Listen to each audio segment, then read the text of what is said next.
प्रौम प्रीं प्रोम सह शनैश्चराय नमः। शनिवार व्रत विधि। शनिवार का व्रत रखने वाले व्यक्ति को एक ही बार भोजन करना चाहिए। भोजन में काले तिल और उड़द का विशेष महत्व है। शनिदेव की पूजा में तांबे के पैसे, काले उड़द और काला वस्त्र चढ़ाया जाता है। इससे शनिदेव प्रसन्न होते हैं। आज हम आपको सुनाने जा रहे हैं शनिदेव की कहानी, जो लोक कथाओं में वर्णित शनिदेव की महिमा पर आधारित है। वीडियो शुरू करने से पहले कमेंट में लिखिए जय शनिदेव महाराज। और अब शुरू करते हैं आज की कथा। शनिवार व्रत कथा।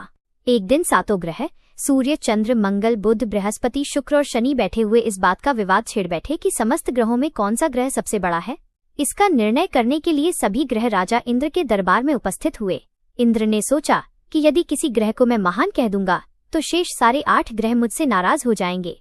इसलिए वह हाथ जोड़कर कहने लगा, देवगण, मैं आप लोगों का निर्णय करने में असमर्थ हूँ, इसलिए आप पृथ्वी पर राजा विक्रमादित्य के पास जाइए। वे बड़े न्यायप्रिय राजा हैं। देवताओं को इंद्र की बात जंच गई। वे सभी विक्रमादित्य के दरबार में उपस्थित हुए। उन दिनों विक्रमादित्य उज्जैन में राज्य कर रहे थे। सभी देवता जब उनके दरबार में आए तो उनके स्वागत में सादर उठ खड़े हुए और उनसे दर्शन देने का उद्देश्य पूछा। ये जानकर कि मुझे इनमें से किसी एक को बड़ा और किसी एक को सबसे छोटा बताना है। राजा धर्म संकट में पड़ गए, मगर वो कर्तव्यनिष्ठ राजा थे, इसलिए उन्होंने न्याय करने का निश्चय किया। दूरदर्शी विक्रमादित्य किसी एक देवता को अपने मुंह से छोटा या बड़ा कहना नहीं चाहते थे, इसलिए उसने प्रत्येक ग्रह के आसन उसी की प्रिय धातु के बनवाकर इस क्रम में रख दिए कि सोने का आसन सबसे पहले आया और लोहे का सबसे बाद में। फिर उन देवताओं से कहा कि वे अपने अपने आसन पर पधारें और आसनों के क्रम से ही ग्रहों में अपना पद जाने। आसन सोने, चांदी, कांसी, पीतल, सीसा, जस्ता, अभ्रक और लोहे के थे। लोहे का आसन सबसे बाद में था, वह शनि का आसन था। शनिदेव समझ गए कि विक्रमादित्य ने उन्हें सबसे छोटा कहा है, अतः वे क्रोधित होकर बोले, राजन, तुम मेरे पराक्रम को नहीं जानते। सूर्य एक राशि पर 1 महीना, चंद्रमा 2.25 दिन, मंगल 1.5 मास, बृहस्पति 13 महीने, बुध और शुक्र केवल 1 मास और राहु तथा केतु उल्टे चलते हैं। वे सिर्फ 18 मास तक राशि पर रहते हैं, परंतु मैं एक राशि पर 2.5 से 7.5 साल तक रहता हूँ। राम को 7.5 आई तो उन्हें राज्य के स्थान पर बनवास मिला, और रावण पर जब शनिदेव की 7.5 आई तो उसके कुल का ही सत्यानाश हो गया। अब तेरी बारी है, ऐसा कहे शनिदेव वहां से चले गए। समयानुसार राजा विक्रमादित्य पर 7.5 आई। जब शनिदेव घोड़ों का सौदागर बनकर उज्जैन में पधारे, उनके मायावी घोड़े बहुत ही मनभावन थे। राजा ने घोड़े के सौदागर के आने का समाचार सुना तो अश्वपाल को उन्हें देखने और छांटने के लिए भेजा। उन घोड़ों में एक घोड़ा इतना सुंदर था कि राजा की तबीयत उसकी सवारी करने को ललचा गई। राजा जैसे ही घोड़े की पीठ पर बैठा, वैसे ही घोड़ा हवा से बातें करता हुआ ऐसा दौड़ा कि कुछ ही क्षणों में राजा को एक बीहड़ जंगल में पहुंचाकर देखते ही देखते अंतर्ध्यान हो गया। अब तो राजा विक्रमादित्य जंगलों में मारे मारे फिरने लगे। भटकते भटकते वे एक नगर में पहुंच गए। वहां उनकी भेंट नगर सेठ से हुई। सेठ ने उन्हें भूखा प्यासा देखकर खाना खिलाया और दुकान पर एक ओर बैठ जाने दिया। शनि महाराज की कृपा से उस दिन सेठ को खूब आमदनी हुई। सेठ ने राजा को भाग्यवान पुरुष समझकर अपने वहां रखने का फैसला किया। सेठ राजा को अपने घर ले गया। जिस समय राजा भोजन कर रहा था, उस कमरे की खूंटी पर एक नौलखा हार टंगा था। राजा की जैसे ही उस पर नजर गई, खूंटी उस हार को देखते ही देखते निगल गई। कुछ देर बाद सेठ कमरे में आया और उस खूंटी पर हार न पाया तो उसने राजा को हार की चोरी के अपराध में पकड़वा दिया। न्यायाधिपति ने राजा के दोनों हाथ और पैर काटने की आज्ञा दी। जब राजा चौरंगिया बन गया तो उस नगर के एक तेली को राजा पर दया आ गई। वो उसे उठा लाया। उसने उसे कोल्हू के पीछे बिठा दिया ताकि बैल हाँक सके। 7.5 बीतने में कुछ काल ही बचा था कि एक दिन चौरंगिया को वर्षा ऋतु में मल्हार राग गाने की सूझी। रात की खामोशी में उसकी मनमूलक ध्वनि राजकुमारी के कानों में पड़ी। सुरीली आवाज को सुनते ही वो उस पर मोहित हो गई। उसने दासी को भेज उसका अता पता मालूम कर लिया। रागी चौरंगिया है सुनकर राजकुमारी ने प्रण कर लिया कि अगर वो विवाह करेगी तो उसी से करेगी, वरना आजीवन अविवाहित रहेगी। सुबह जब राजा रानी को ये मालूम हुआ तो उन्होंने समझाने की कोशिश की, मगर राजकुमारी अपना प्रण तोड़ने को तैयार न थी। विवश होकर राजा रानी को मानना पड़ा और राजा ने तेली को बुलाकर आदेश दिया कि वो चौरंगिया की शादी मेरी लड़की के साथ करने का इंतजाम करे। राजाज्ञावश तेली को चौरंगिया की शादी का प्रबंध करना पड़ा। राजकुमारी और चौरंगिया का विवाह करा दिया गया। वो 7.5 की अंतिम राशि थी। उस रात के आधा बीतते ही चौरंगिया को शनिदेव स्वप्न में दिखाई दिए और बोले, राजन, तुमने मुझे छोटा कहने का दंड पा लिया है। राजा ने हाथ जोड़कर क्षमा मांगते हुए शनिदेव से प्रार्थना की कि जैसा दुख आपने मुझे दिया है, भविष्य में ऐसा दुख किसी और को न दीजिएगा। शनिदेव ने राजा की प्रार्थना स्वीकार कर ले ली। आंख खुलने पर चौरंगिया ने देखा कि उसके दोनों हाथ और दोनों पैर बिल्कुल ठीक हो गए हैं। प्रातः उठने पर राजकुमारी ने भी जब अपने पति को पूर्ण स्वस्थ देखा तो उसकी प्रसन्नता और खुशी की सीमा न रही। राजा भी ये जानकर बहुत खुश हुआ। होते होते ये समाचार नगर सेठ को भी मिला तो उसने विक्रमादित्य की सेवा में उपस्थित होकर क्षमा मांगी और उन्हें अत्यंत सम्मान के साथ अपने घर खाने पर लिवा ले गया। राजा विक्रमादित्य जब खाना खा रहे थे तब लोगों ने आश्चर्य से देखा कि खूंटी हार उगल रही थी। ये कौतुक देखकर नगर सेठ ऐसा अभिभूत हुआ कि उसने अपनी कन्या का विवाह भी राजा विक्रमादित्य के साथ अत्यंत धूमधाम से कर दिया। कुछ दिनों के पश्चात जब राजा विक्रमादित्य अपनी राजधानी में आए तो लोगों को बहुत प्रसन्नता हुई और उन्होंने राजा और दोनों रानियों का भव्य स्वागत किया। पुनः राज्य प्राप्त कर लेने के बाद राजा ने राज्य में घोषणा करा दी कि सभी प्रजाजन प्रत्येक शनिवार को व्रत रखकर उनकी कथा व पूजन किया करे। आइए सुनिए दूसरी कहानी। शनिदेव का जन्म। प्राचीन काल में सूर्यदेव का विवाह संज्ञा देवी से हुआ था। कुछ समय बाद उनके यहाँ 3 संतानों का जन्म हुआ, वैवस्वत, मनु, यमराज और यमुना। लेकिन सूर्यदेव का तेज इतना प्रचंड था कि संज्ञा देवी उसे सहन नहीं कर पा रही थीं। एक दिन उन्होंने अपनी छाया से अपनी ही प्रतिरूप स्त्री बनाई जिसका नाम था छाया। संज्ञा देवी छाया को सूर्यदेव की सेवा का दायित्व देकर तपस्या के लिए वन में चली गईं। सूर्यदेव इस रहस्य को नहीं जान पाए और छाया को ही अपनी पत्नी समझते रहे। समय बीता और छाया देवी के गर्भ से एक पुत्र का जन्म हुआ। यही बालक आगे चलकर संसार में शनिदेव के नाम से प्रसिद्ध हुआ। शनिदेव का अद्भुत रूप। जब शनिदेव गर्भ में थे तब उनकी माता छाया भगवान शिव की कठोर तपस्या करती थीं। वे घंटों ध्यान में लीन रहतीं। तपस्या के प्रभाव से बालक शनि भी शिव भक्ति में डूबे रहे। कहा जाता है कि जन्म के समय उनका वर्ण अत्यंत श्याम था। जब सूर्यदेव ने पहली बार बालक को देखा तो उन्हें आश्चर्य हुआ। उन्होंने सोचा, मैं तो तेजस्वी हूँ, फिर मेरा पुत्र इतना श्यामवर्ण कैसे हो सकता है।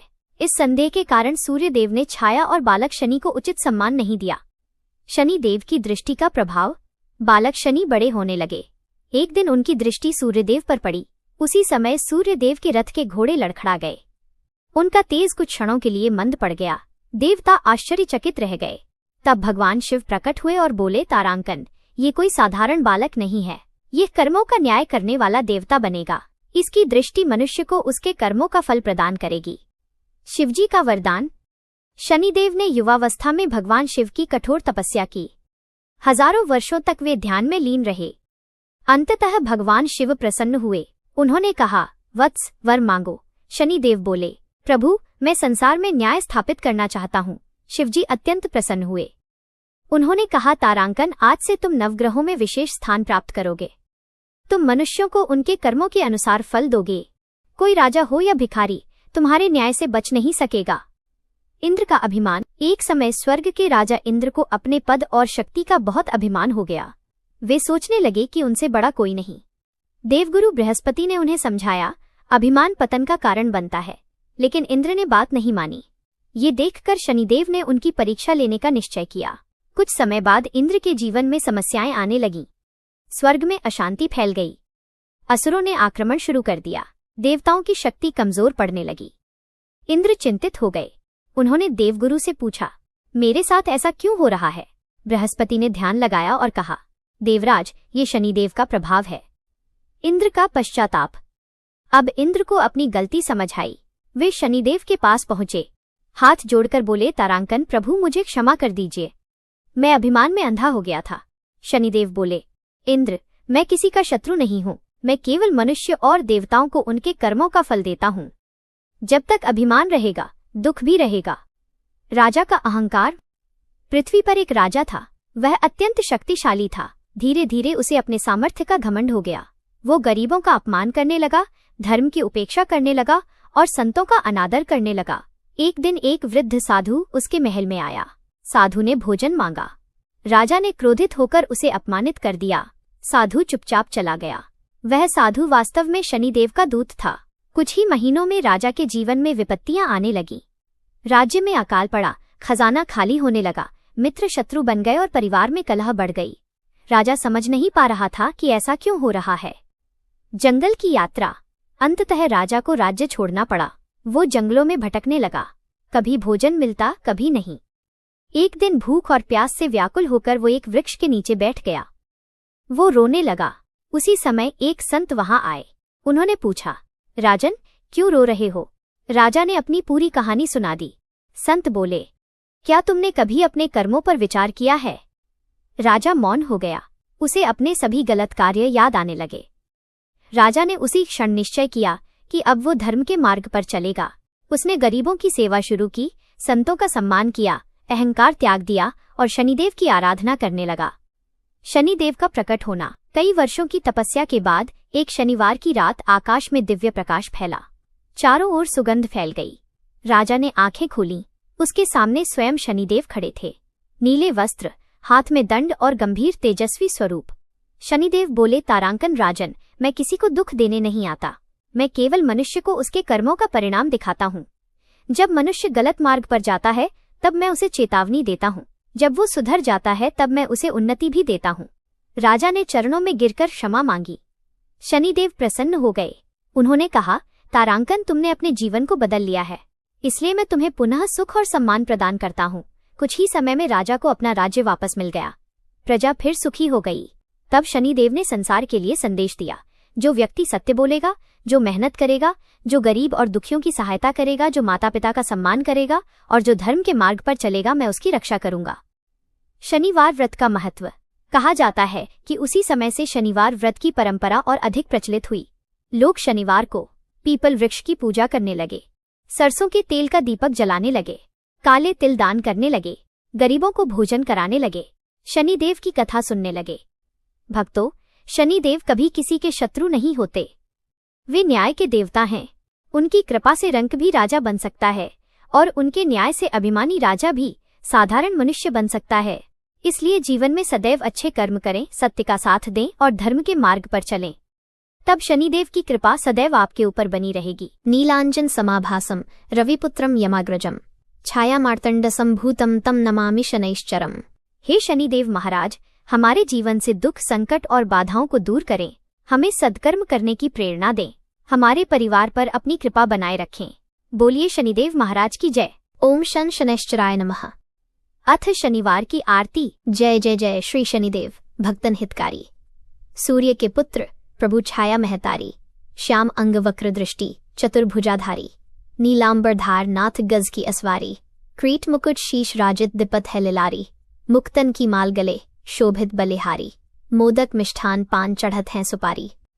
लोहा तिल तेल उड़द महिषी अति प्यारी, देव दनुज ऋषि मुनि सुमिरत नर नारी। विश्वनाथ धरत ध्यान शरण है तुम्हारी।